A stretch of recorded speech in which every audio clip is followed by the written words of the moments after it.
자, 국내외 제약 바이오 시장의 트렌드를 분석해보면서 앞으로의 투자 방향성을 잡아보는 톡톡 바이오 메가 트렌드 시간입니다. 자, 오늘은 저희가 두 가지 주제에 대해서 이야기를 나눠볼 텐데 먼저 첫 번째가 바로 이겁니다. 그동안 우리가 해외 바이오 투자의 사례에 대해서는 많이 이야기 나눠봤는데 국내 바이오 투자는 과연 어디에 투자했을 때 가장 큰 수익을 올려왔는지 한번 짚어보는 시간을 가져보도록 하겠습니다. 이어서 두 번째로 요즘 미국에서 계속 이제 코로나19 백신 허가 소식이 들려오고 있는데 이 백신 접종이 잘 이루어지고 있는지 이 두 가지 측면에 대해서 한번 이야기 나눠보는 시간 가져보겠습니다. 네, 오늘도 다양한 이야기 나눌 분들 스튜디오로 모셨는데요. 케미컬 에너지 투자자문의 차웅선 대표님, 그리고 강혜경 제약시장 고문님, 조성기 기술고문님과 함께 이야기 나눠보도록 하겠습니다. 안녕하세요. 네. 어서 오세요. 안녕하세요. 네. 자, 먼저 첫 번째 주제가 제가 앞서 말씀드렸던 것처럼 국내 바이오에 투자했을 때 과연 어느 분야에 투자했다면 가장 큰 수익을 올렸을까? 뭐 이런 걸 알아야 이제 우리가 앞으로 어디에 투자해야 될지가 좀 나올 테니까요. 대표님 어때요? 예, 뭐 조금 뒤에 설명을 드리겠지만은 국내 쪽은 한 5단계로 나눠볼 수 있는 것 같아요. 한 20년을 5단계 나눠볼 수도 있고, 뭐 처음부터 끝까지 쭉 5단계로 나눠볼 수가 있는데, 자 결론적으로 말씀드리면은 우리는 지금 투자자분들께서는 이렇게 과거, 현재보다는 미래를 중시하지 않습니까? 그러면 지금부터는 뭘 투자해야 되는지 결론부터 말씀을 드리고 과거에는 어떠한 투자 방법이 좋았는지를 리뷰해 보겠습니다. 자, 결론적으로 말씀을 드리면 지금은 5단계 중에서 마지막 단계인 이제 신약 개발 단계가 이제 여러 가지 이제 뭐 임박하고 접근해 가는 그런 단계다 이렇게 보시면 될 것 같아요.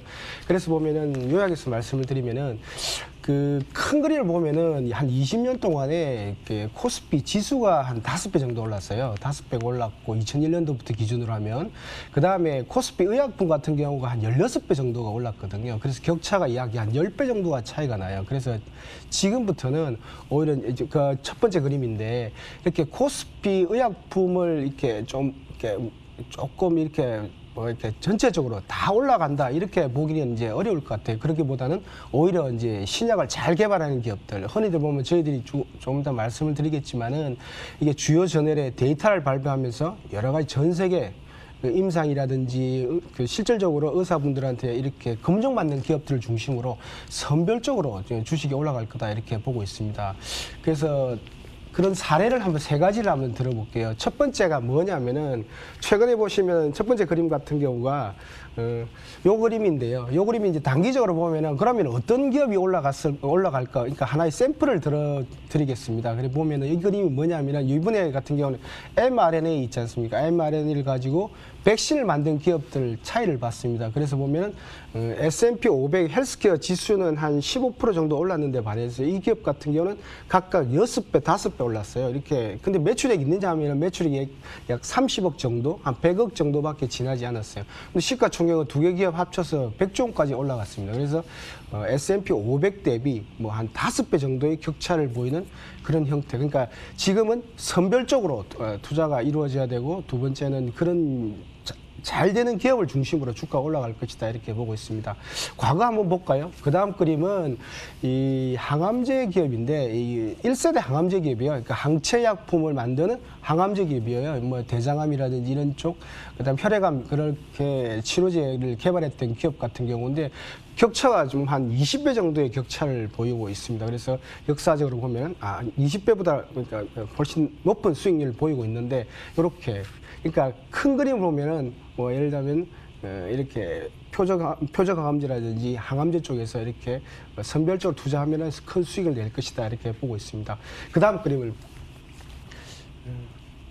그림 같은 경우는 이게 뭐냐면 여기는 이제 혈액암 치료제 기업들입니다. 이게 과거 보면은 큰 그림으로 보면은 뭐 이 그림 같은 경우도 거의 뭐 지수 대비 한 30년이니까 이제 크게 격차가 벌었는데 그 S&P 500이 올라가는 것에 비해서 이 기업 같은 경우는 그 앞에 조금 전에 그림하고 보면은 암 치료제에 있어 획기적인 기업들 2가지 기업이거든요. 그래서 보면 격차가 많이 나와요. 한 300배 정도 차이가 나는데 자 요약해서 말씀을 드리면 지금부터는 선별적인 투자가 지금 현재는 주의할 것이다 이렇게 보고 있습니다.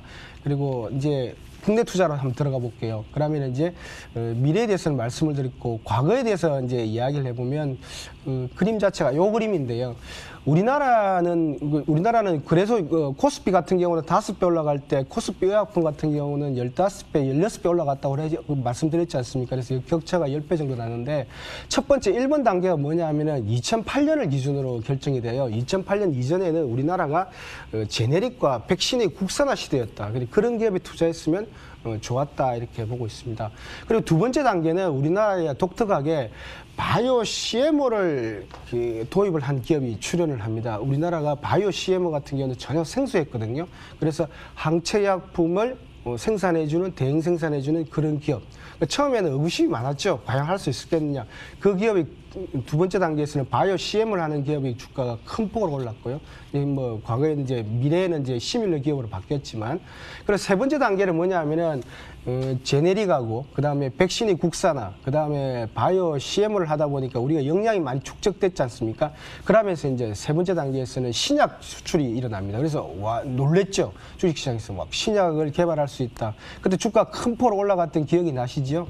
그리고 업종 지수도 밀고 갔던 그런 기억도 있고.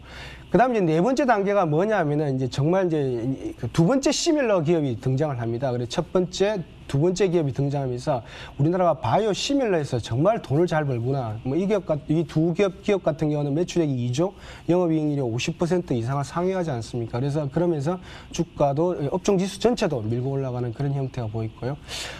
다섯 번째 단계는 이 지금 현재 단계입니다. 보면은 코로나19가 터지면서 처음에는 위기라고 봤지 않습니까? 그리고 주가가 내려갔어요. 내려갔는데 나중에 보니까 코로나19에 대한 백신과 치료제를 중장기적으로 개발할 수 있다는 그런 기대감. 그리고 두 번째 같은 경우는 우리나라가 뭐 알츠하이머라든지 항암이라든지 면역질환 치료제 같은 신약에 대한 개발 기대감 이런 것들이 이제 주가에 반영되는 시기, 지금 현재 시기라고 볼 수 있고요. 아까 첫 번째, 두 번째 질문을 다 축약해 보면은 지금은 5번째, 5번째 단계고요. 지금은 전체 지수는 좀 많이 올랐지만은 지금부터는 정말 주요 저널에 이런 데이터를 잘 발표하면서 전 세계로부터 인정받는 기업들은 주가 퍼포먼스가 크게 많이 날 수 있는 그런 계기가 되지 않을까 이렇게 보고 있습니다. 네. 본격적으로 이 국내 제약 바이오 투자에 대해서 알아볼 텐데요. 차 대표님이 이제 국내 의약품 투자에 대해서 5단계로 분류를 해서 어떻게 하면 투자에 성공할 수 있었는지에 대해서 설명을 해주셨습니다. 그 부분에 대해서 좀 더 자세히 짚어볼까 하는데 강혜경 고문님, 이 국내 의약품 투자에서 제네릭과 백신의 국산화를 이룬 시기는 언제였나요? 예, 그 제네릭과 그 백신의 국산화를 이룬 시기는 앞서 이제 그림에서 1번 초기 부분이었죠. 1980년대에서 90년대 그리고 2008년 대략 이 시기가 그 제네릭과 백신에 있어서 이 국산화가 이루어진 좀 시기입니다. 그래서 이 제네릭이라고 하는 거는 글로벌 제약사에서 이제 특허가 만료된 의약품을 대량 생산해서 그리고 판매하고 매출액까지 이어지는 이런 과정들을 다 좀 보여줬는데요. 처음부터 이 국내 기업이 좀 신약을 잘 만들었다 이렇게 하면 참 좋았겠지만 의약품 발전 단계에 있어서도 이 제약에 있어서는 후발 단계인 국내 이 한국 기업들이 다른 나라에서 만든 약을 이렇게 카피해서 제네릭으로 하는 이 단계에서도 좀 의미가 있다. 이 발전 과정에 있어서 좀 필요했다. 이런 생각이 좀 들고요. 제네릭과 백신 개발한 그 기업의 주가도 의미 있게 올랐었는데요. 글로벌 제약 시장에서 보더라도 백신을 개발해서 주가가 큰 폭으로 상승한 예는 많이 있습니다. 그러니까 미국이나 유럽, 중국에서도 좀 많이 찾아볼 수가 있습니다. 그래서 국내에서도 그런 모습이 있었고요. 제네릭과 백신을 생산하면서도 이 시기에는 국내에서는 신약을 개발을 좀 하고 있었습니다. 1990년대 그 말에 국내에서는 처음으로 신약이 탄생을 하게 됐는데요. 그리고 3년 4월이면은 미국 FDA 승인을 받는 약이 또 처음으로 나옵니다. 그래서 이때 그 FDA 승인을 받은 걸로 인해서 국내 이제 한국은 전 세계에 있어서 신약을 만드는 데 있어서 10번째가 되는 그런 국가가 되었습니다. 자, 그 시기에는 아무래도 제네릭의 개발이 가장 중요한 의미였기 때문에 이 제네릭이 과연 무엇인지 기술적 측면에서 조성기 고문님께서 한번 설명해 주시면 어떨까요? 예. 제네릭 의약품은 그 특허가 만료된 화학합성 의약품을 그대로 카피한 거라고 볼 수 있습니다. 그러니까 이 화학 의약품 생산을 이제 기술적인 측면에서 보면 최초에는 이제 천연물 의약품을 그대로 쓰게 되고요.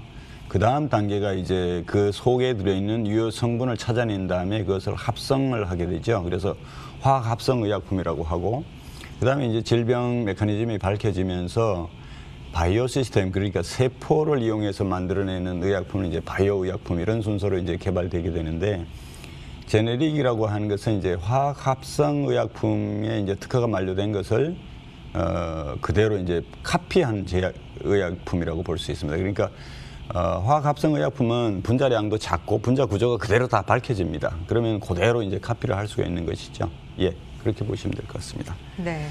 제네릭 의약품에 관해서 설명을 해주셨는데요. 그렇다면 조성기 기술고문님, 백신 개발 기술은 어떻게 또 발전이 되어 왔을까요?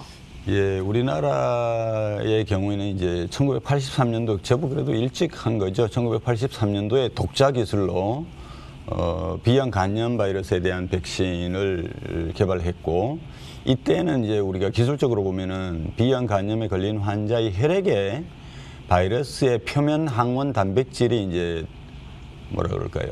흘러나온 그것을 이제 분리 정제를 해가지고 그것을 항원으로 쓰는 그런 개발이 됐고요. 그 후에 이제 그 분자생물학이 발전하면서 유전자 재조합 기술이라든지 발달하면서 유전자 재조합 기술로 이제 개발이 됐고요. 그 이후에도 이제 우리 다른 질병에 대해서, 즉 그러니까 일본 내염사 백신이라든지 수두 백신, 그리고 신증후군 출혈령을 백신, 그다음에 경구용 장티부스 백신, 독감 백신, 신종플루 백신 이런 순으로 이제 개발되어 왔습니다. 기술적인 측면에서 보면 도표에서 보시듯이 이제 여러 가지 기술이 있는데요. 결국은 보면 우리나라에서는 단백질 백신이 제일 먼저 만들어졌다고 볼 수 있고요. 그 다음에 이제 균주나 바이러스를 죽인 거, 그러니까 사백신, 그 다음에 약독화 백신 이런 것들이 먼저 만들어졌다고 볼 수가 있고, 지금 이제 코로나 사태가 벌어진 이후에 이제 우리나라에서도 DNA 백신이 만들어지고 있고 또 단백질도 만들어지고 있고 그렇습니다. 예.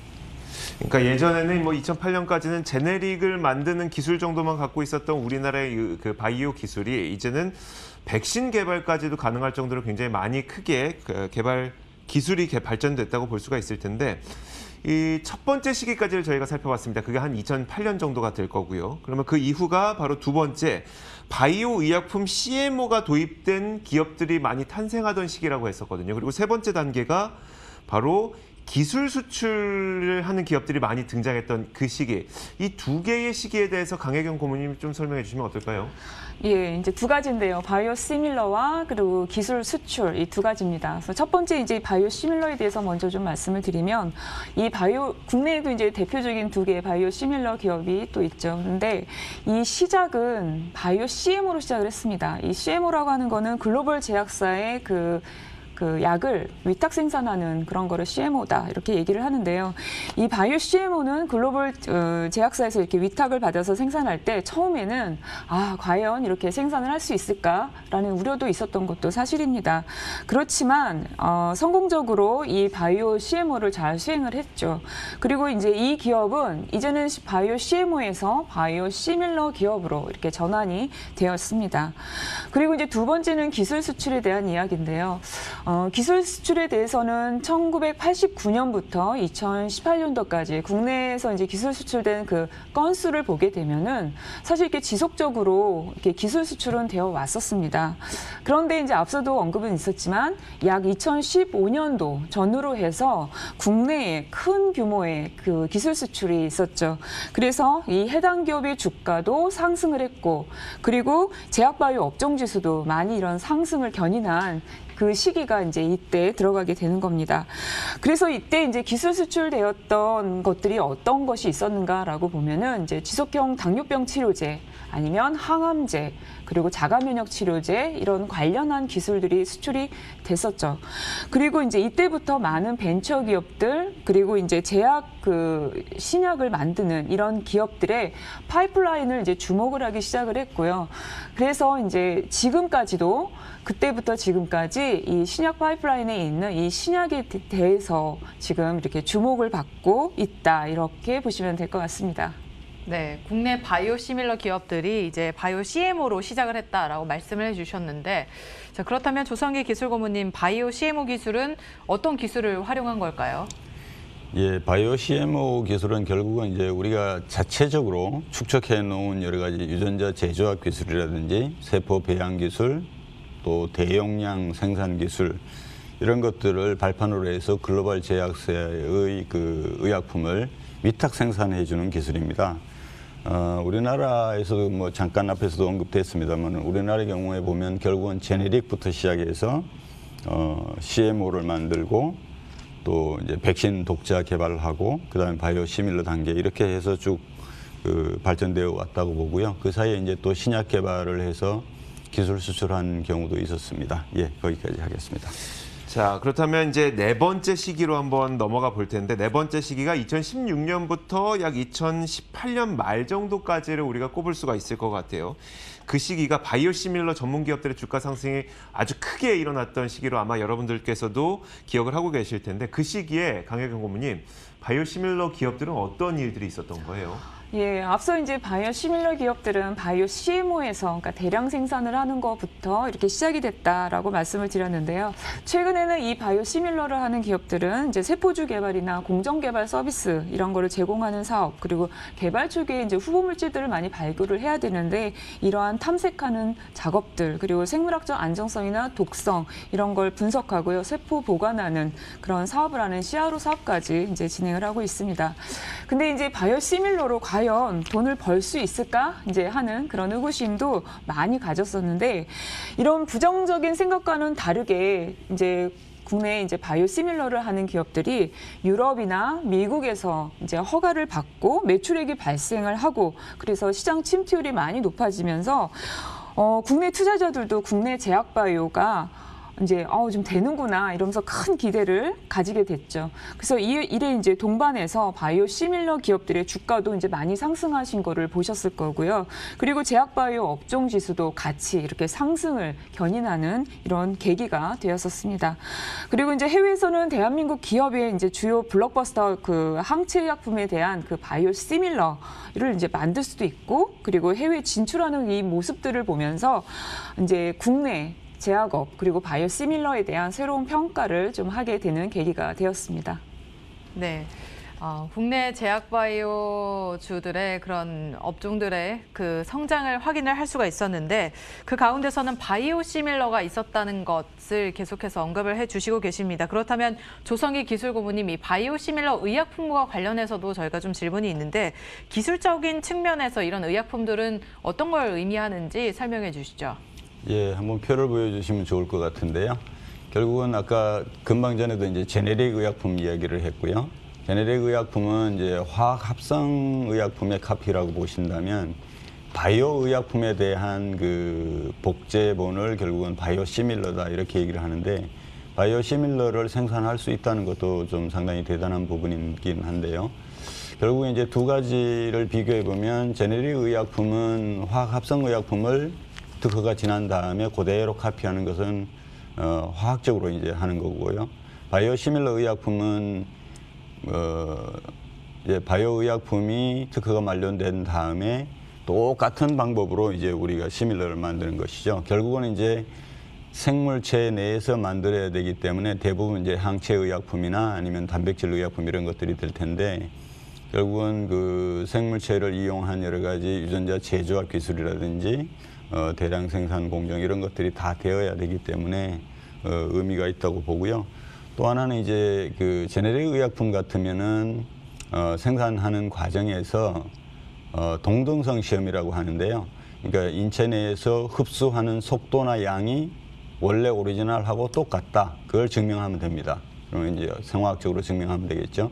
근데 바이오 시밀러인 경우에는 임상 시험을 새로 해야 됩니다. 그러니까 바이오에서 만들었기 때문에 화학적인 관점에서 보면 오리지널과 똑같은 모양이라고는 볼 수가 없어요. 약간의 좀 차이가 있을 수 있습니다. 그래서 이제 똑같지는 않지만 비슷하다는 의미에서 시밀러라는 단어를 쓰는 거고요. 그러다 보니까 이제 인체 시험에서 임상 시험을 정확하게 해야 됩니다. 그래서 인체 시험에서 오리지널과 거의 똑같은 효과가 나온다라는 걸 증명을 하면 그때 시밀러라고 인정을 받습니다.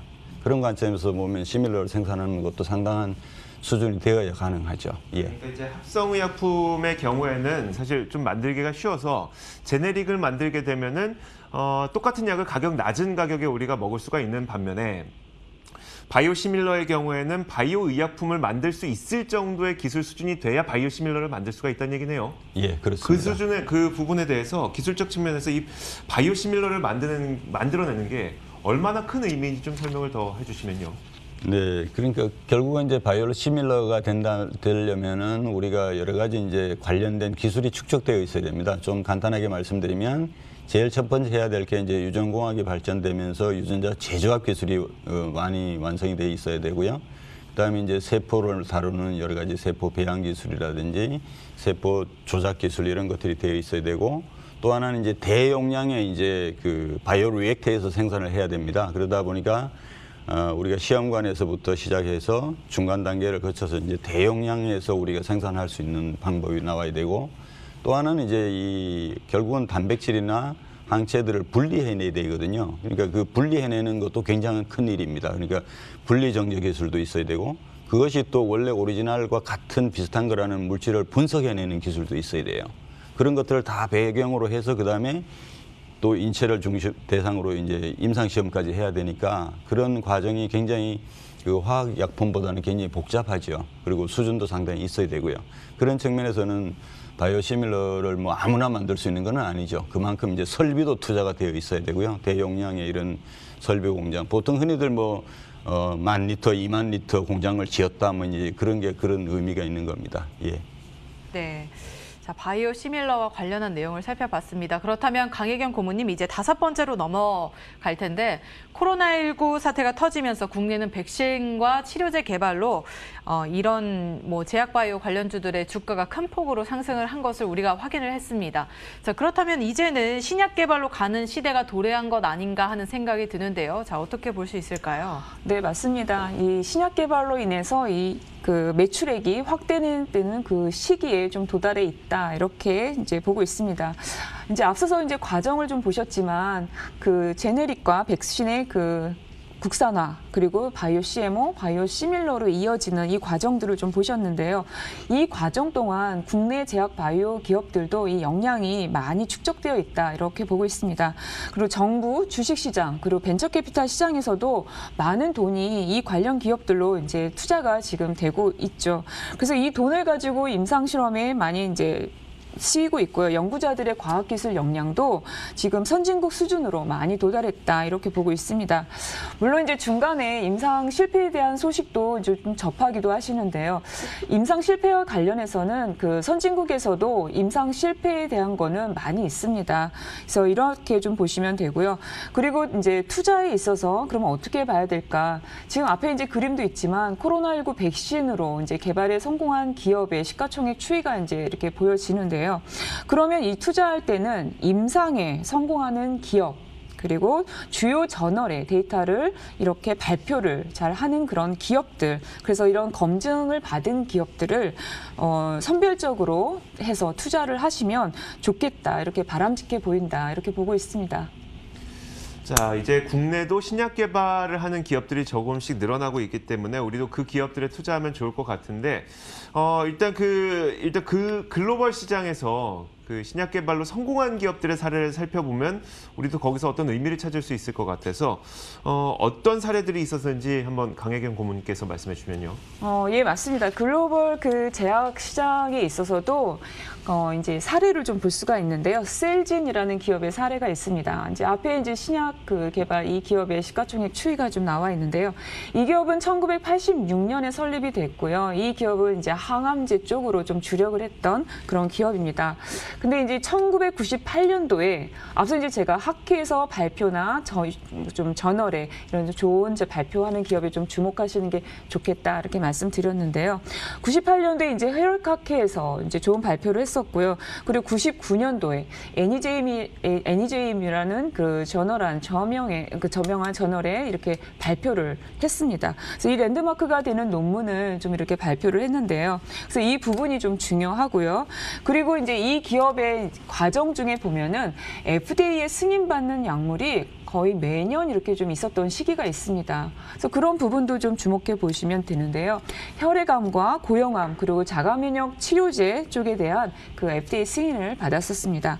그래서 2018년도에는 이제 이 기업이 이제 자체 그 파이프라인을 보강하기 위해서 세포 치료제를 이제 기업을 그 인수를 하기도 했었고요. 2019년 1월에는 이 기업은 글로벌 제약사한테 이제 인수합병 됐는데 그 당시 환율로 봤었을 때 약 84조 원, 그러니까 740억 달러에 이제 합병이 됐었습니다.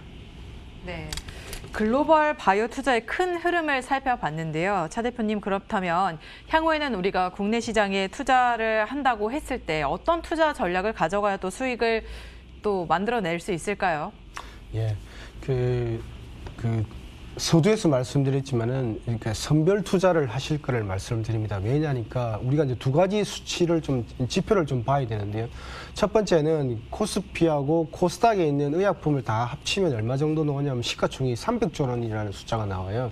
매출액은 36조 원이라는 숫자가 나오거든요. 그럼 PSR이 약 9배 정도에서 10배 사이에 들어옵니다. 그러면은 우리가 영업이익률이 5%거든요. 그러면은 그러니까 밸류에이션 자체는 제가 볼 때는 이제 그런 약간의 그런 뭐 저평가 국면보다는 적정한 주가에 도달했다 이렇게 보기 때문에 이제부터는 차별화 장세가 펼쳐질 거다 이렇게 보고 있고, 두 번째는 우리가 이제 300조라고 말씀드렸지 않습니까? 그래서 거래소 지수하고 코스닥 지수를 합치면 2,200조라는 숫자가 나와요.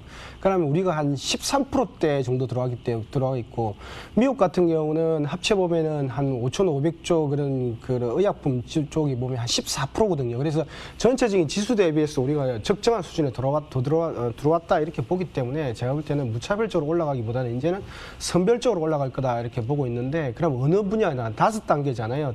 그 분야에. 그러면은 지금부터는 제가 볼 때는 이제 알츠하이머라든지 항암제라든지 그다음에 면역질환 치료제라든지 당뇨 치료제 이런 신약 개발 중심으로 주요 페이퍼에 그렇게 데이터를 정말 발표하는지 이런 걸 정말 확인해 볼 필요가 있다 이렇게 보고 있고, 그래서 결론적으로 말씀을 드리면은 이제 선별적으로 그런 신약 개발을 중심으로 데이터가 있는 기업을 중심으로 그런 신약을 만들 가능성이 있는 기업을 중심으로 주가가 올라갈 가능성이 높다 이렇게 말씀드립니다. 알겠습니다. 자, 이렇게 국내에서 어떤 바이오 기업에 투자를 해야 좀 높은 수익률을 얻을 수 있는지 큰 그림을 저희가 그려드렸고요. 자, 이어서 코로나 백신 접종이 이제 전 세계적으로 이곳에서 조금씩 시작이 되고 있기 때문에 그 현황을 한번 살펴보도록 할 텐데, 강혜경 고문님, 현재 백신과 치료제가 잘 개발되고 있고 잘 만들어져서 잘 배포가 되고 있는 상태인가요? 예, 전 세계적으로 코로나19 이 백신은 8개가 승인되어 있습니다. 미국에서 이제 핵산 백신이 2개가 승인이 됐고요. 중국에서 4개, 러시아에서 2개, 이렇게 해서 8개 백신이 이제 전 세계적으로 지금 이제 접종이 시작이 됐습니다. 그래서 백신만 보게 되면은 222개 이상이 이제 개발되고 있고요. 또 특히 임상 3상을 좀 저희가 좀 주목을 할 필요도 있는데요. 임상 3상에 지금 10개가 이렇게 잡혀 있죠. 저희가 지난 방송에서도 백신의 경우에는 임상 3상의 성공률은 약 75%다라고 말씀드렸습니다. 때문에 이걸 참고로 해서 보시면 또 7, 8개는 연이어서 또 백신이 승인이 날 가능성이 높다 이렇게 보시면 됩니다. 그리고 이제 치료제인데요. 치료제는 미국 FDA 기준으로 약 390개 이상이 지금 개발되고 있습니다. 승인을 받은 치료제는 1개가 있고요. 항바이러스제가 있고, 그리고 긴급 사용 승인으로 해서 8개가 승인을 받은 치료제가 있습니다. 그래서 이런 상황을 좀 참고를 하시고요. 생산량에 대해서도 이제 말씀을 좀 하셨는데, 전 세계적으로 일단 기업들이 계획안을 내놓은 걸 보면은 약 66억 명분에 대한 그 생산이 일단 계획에 있습니다. 자, 지금까지 저희가 케미칼 에너지 투자자문 차홍선 대표, 그리고 강혜경 시장고문, 조성기 기술고문과 함께 이 톡톡 바이오 메가 트렌드 진행을 해봤습니다. 자, 오늘도 말씀 고맙습니다.